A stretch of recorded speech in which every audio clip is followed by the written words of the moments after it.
When I was 7 years old, my 10-year-old brother Jamie was kidnapped, or so they say. The police claimed whoever had taken him were professional in doing so, that I had been incredibly lucky to have not been taken as well. They described the kidnapper in this way because no fingerprints were ever found on any of the furniture. My brother had never made a sound at the time, and most importantly, there was no sign of a break-in at all. None of the windows had been broken, the doors weren't busted. Nothing. Several days before his disappearance, my father found a painting while rummaging around in the attic. He had been trying to find his old bass guitar after I had asked him if he played any instruments. Turns out he used to play in a band with some of his friends, and was a pretty decent player. His group was called Serrated Edge. Unfortunately, after an hour of searching, the guitar was never found, but the painting was. It had been placed against a wall and surrounded by boxes. My father had noticed the golden frame glinting as he walked around. The painting itself was magnificent when he lowered it down. It seemed to be in good condition despite it being in the attic for so long. There was a house in the picture, a large gray house surrounded by grass. In the background, a cliff could be seen, then a sudden drop which evened out to an ocean. It stretched on into the distance. Some birds could be seen up above this circling the house. On the back were scrawled some words in red ink that read, Gadel I bin I hun. My mother recognized it as Welsh, but we didn't know what it meant at the time. My brother and I weren't very ecstatic about having it as a new house decoration, but my father loved its simplicity. We decided to put it up in our bedroom. That night, we had dinner as usual. Spaghetti, I believe. Then my brother and I went upstairs for bed. We both shared the same room. We were slightly afraid of the dark, so our door was left ajar most days, letting some of the light seep in. After getting changed into our pajamas and joking around for a bit, we both settled down to sleep. It was around 2 a.m. when I awoke. I realized I was hot and sweaty, so I pulled myself into a sitting position. Jamie was in his own bed to my left, sleeping soundly. My throat was parched, so I figured I'd get myself a drink of water. I pulled myself out of bed and left the room as quietly as possible, creaking the door open. Slowly, I crept down the hall, conscious that the floorboards creaked. The last thing I wanted to do was to wake everyone up. I headed into the bathroom. When I returned, I was refreshed and pulled myself back into bed.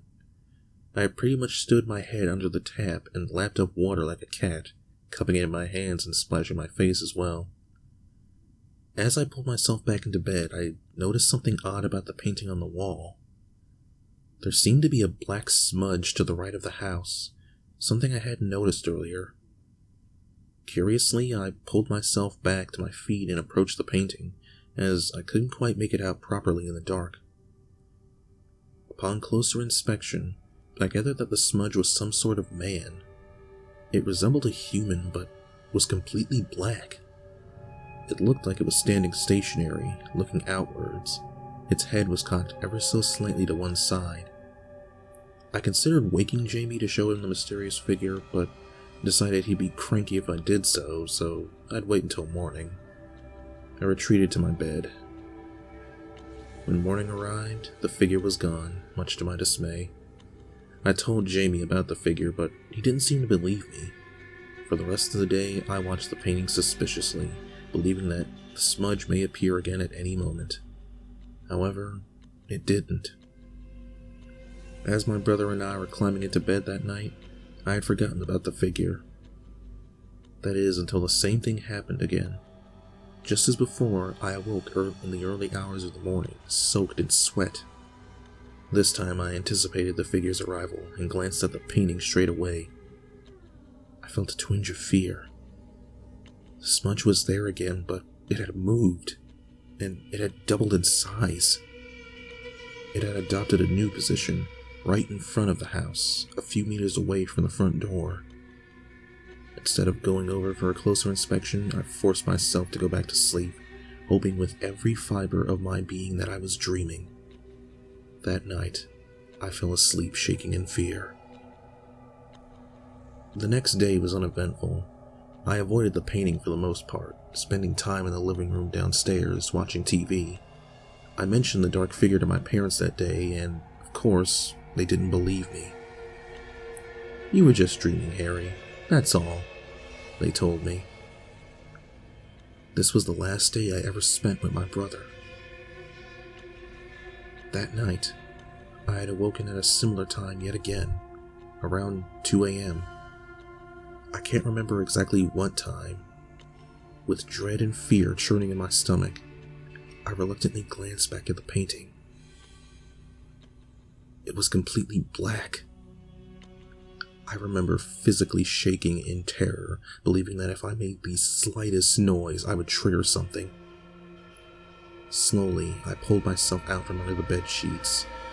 I crept over to the bedroom door, then ran to the bathroom, the floorboards creaking as I went. I locked myself inside.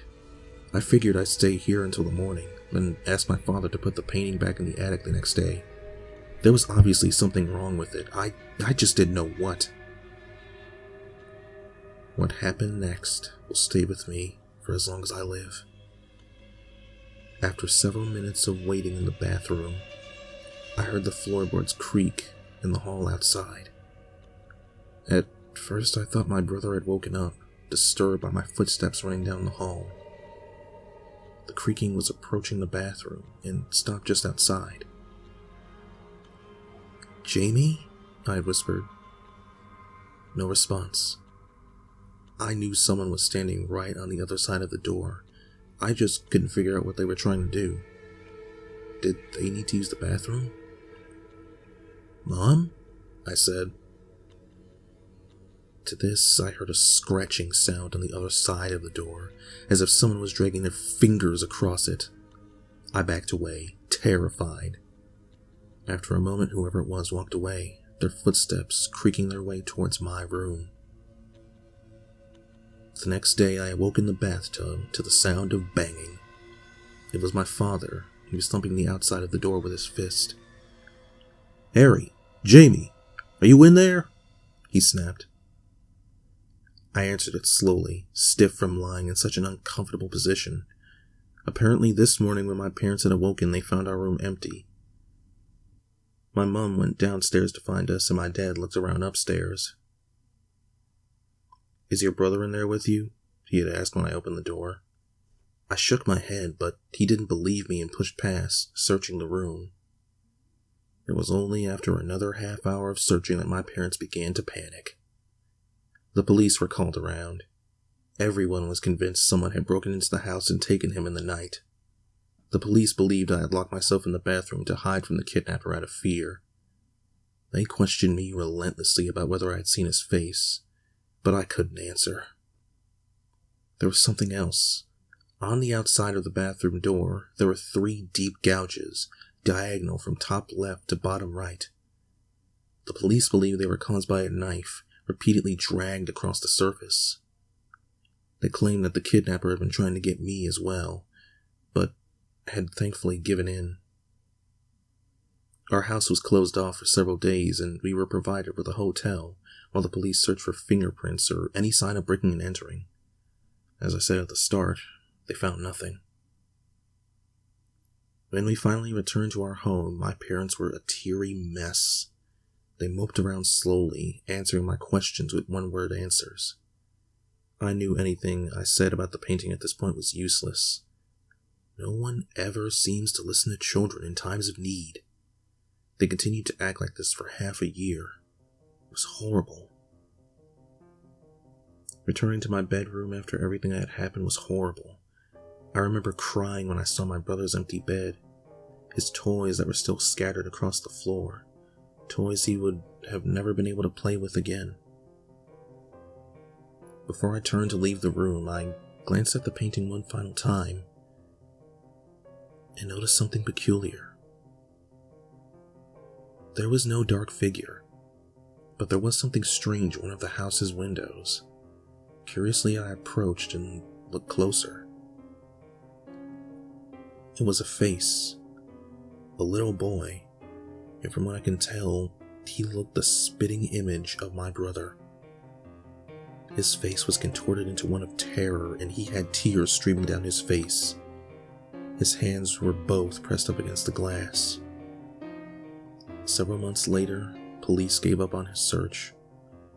His funeral was held on April 12th. To this date, the saddest day of my life. After that, all we could do was get on with our lives. I showed my parents the painting, but they shouted at me and stashed it back in the attic. They thought the boy had been in the painting all along, that I was simply imagining the resemblance. I'm 38 now, and I have a place of my own. When I eventually left my old home, I made sure to take the painting with me, for I am the only one who truly knows what happened to my brother. The dark shape I saw all those years ago was some kind of entity, something evil that had intended to trap us both in the painting for eternity. It succeeded with my brother, but I had locked myself in the bathroom, so I'd been saved. I keep the painting in the attic now, in case one day I might be able to free him. I can't lose hope like my parents did. After researching, I found out that the words on the back of the painting, Gadel I ben Ein Hum, had been a warning. Translated from Welsh, it was, "Leave me alone." Sometimes in the dead of night, I'll hear a thumping sound coming from up there, footsteps roaming around in the attic. I'll always shout my brother's name and hope that he may have finally been let out. But I never get a response.